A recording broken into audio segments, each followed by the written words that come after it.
Assalamu alaikum student. I hope you all are fine and safe at your home. Welcome to our online English class. Today we are going to study New Oxford Modern English Book 2. Take out your page number 45, chapter number 6, Careful Hands. Last दो videos में मैंने आपको इस chapter के बारे में आपको इस चैप्टर की रीडिंग करके दिखाई थी और इसके वर्ड्स मीनिंग डिफरेंट बताए थे। तो ये चैप्टर हमने अपनी लास्ट वीडियो में कंप्लीट कर लिया था। अब हमने इसकी एक्सरसाइज करनी थी, तो आज हम इसकी एक्सरसाइज स्टार्ट करते हैं। फर्स्ट इसका देखें question, was Hans's mother right to call him foolish, why? इसका आंसर है Hans's mother was right to call him foolish because he did everything wrong. तो ये हमारा पहला क्वेश्चन था। सेकंड, ये चैलेंज है। चैलेंज क्या है? Look at a map, where is Germany, find out some interesting facts about Germany. Germany is a country in Europe.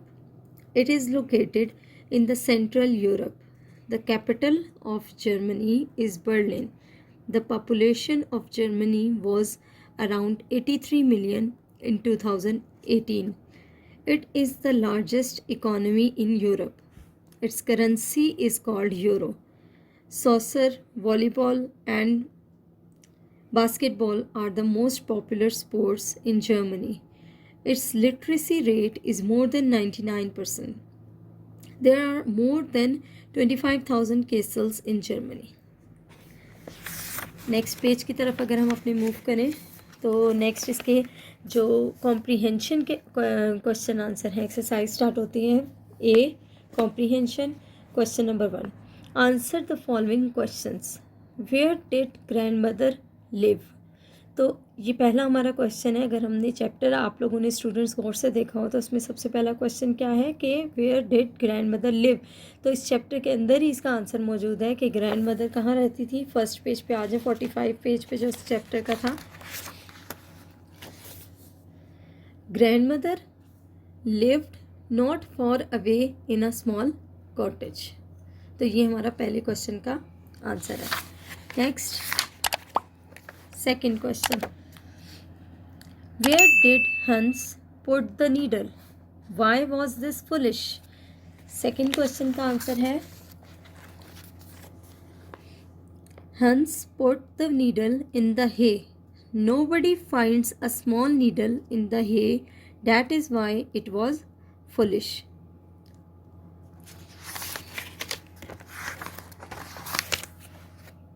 Question number 3, where did Hans put the spoon? Why was this a bad idea?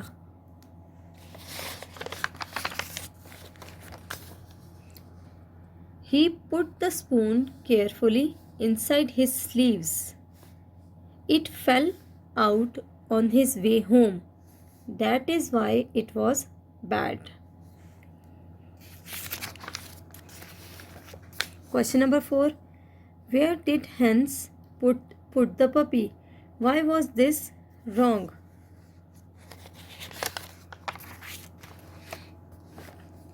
Hans stuffed the puppy into his pocket. By doing so, he almost killed it. That is why it was wrong. Question number 5, what happened to the meat? It was eaten by the puppy. And the last question of this exercise is, what happened to the butter? It melted in the sun. तो ये थे हमारे comprehension के question जो कि मैंने अभी आपको जो है वो सारे बता दिए और सारे चैप्टर के अंदर ही मौजूद थे। सेकंड क्वेश्चन पे आ जाए, मैच द फॉलोइंग।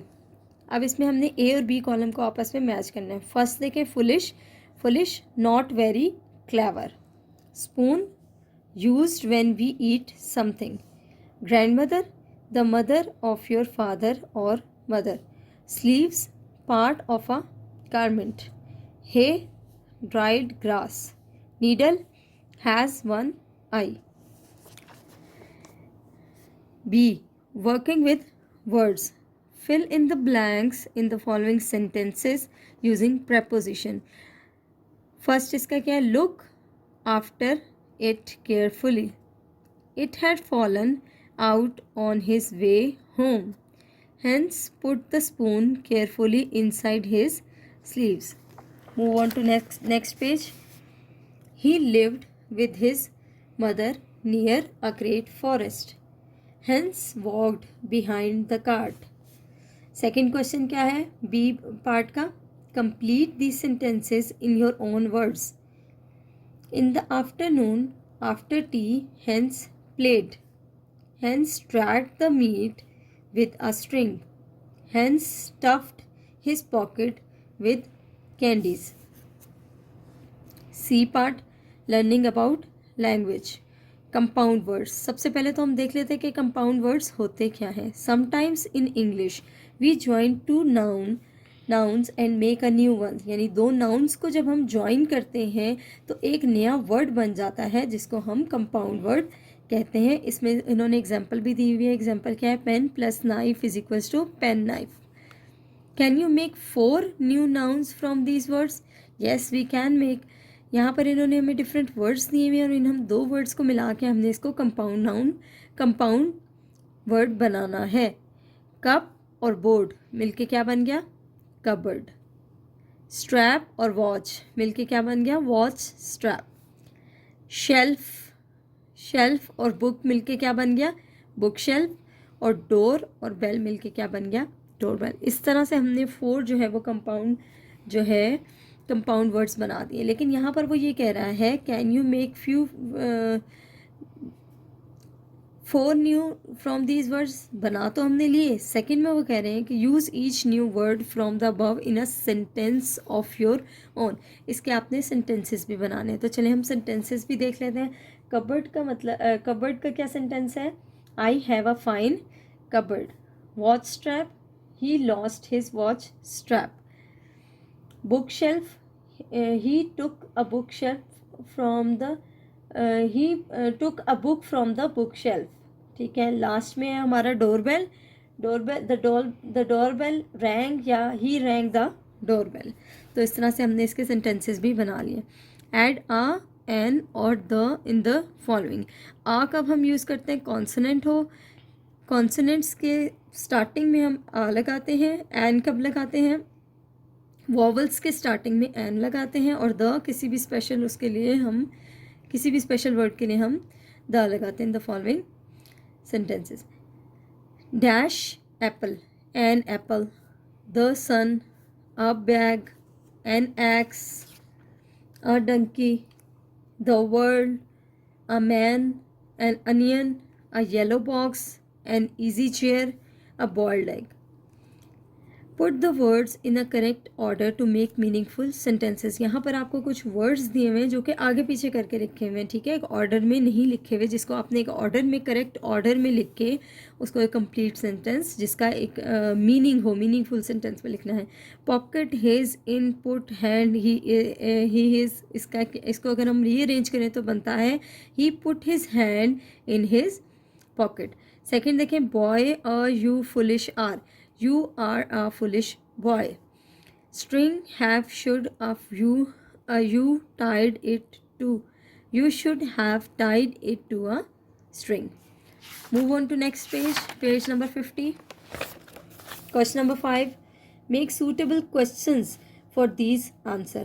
अब ये आंसर्स आपको दिए हुए हैं और आंसर से आपने क्वेश्चंस बनाने हैं. All right. You can take it. इसका क्या क्वेश्चन होगा. Can I take it.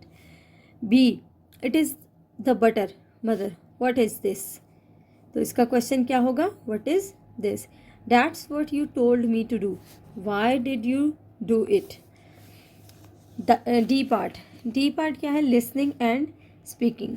Work with the classmate. Make oral sentences about the following in comparing the item. मतलब कि इसमें कंपैरिजन आ गया है. 2 वर्ड्स या 2 चीज़ें हमें दी हैं जिनको हमने कंपेयर करना है. आपस में कंपैरिजन करना है. Use the following pattern. और उसने हमें पैटर्न भी बता दिया. पैटर्न कैसे है. A dash is dash than dash. तो ये जो हमें जिस तरह टाइगर और एलिफेंट दिए हुए हैं तो अगर हम इसको अबव मेंशन पैटर्न के अंदर लिखते हैं तो हम लिखेंगे कि a tiger is smaller than an elephant. इसी तरह मैंने एक ये एग्जाम्पल ली ऑरेंज वाली कि एन ऑरेंज इज़ मोर सोर देन एन एप्पल. इसी तरह बाकी चीज़ें देख लेते हैं. A house is bigger than a hut. A car is bigger than a bicycle. An orange is sour, ये मैंने ऊपर आपको मेंशन कर दी थी. A mouse is smaller than a cat. A boy is younger than a man. A water is thinner than a juice. A paper is lighter than a card, क्योंकि paper का wait जो है वो light होता है, paper light weighted होता है और कार्ड जो है वो थोड़ी हैवी वेट होता है.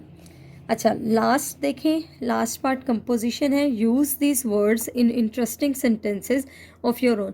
यहाँ पर आपने ये आपकी जो है वो राइटिंग स्किल्स को इम्प्रूव करना है. इसका मकसद यहाँ पर आपको कुछ वर्ड्स दिए हैं जिनको आपने स्टोरी के अंदर यूज़ करना है. तो चलें, इसमें के लिए मैंने आपके लिए एक स्टोरी बनाई है, मैं आपकी इसमें हेल्प कर देती हूँ.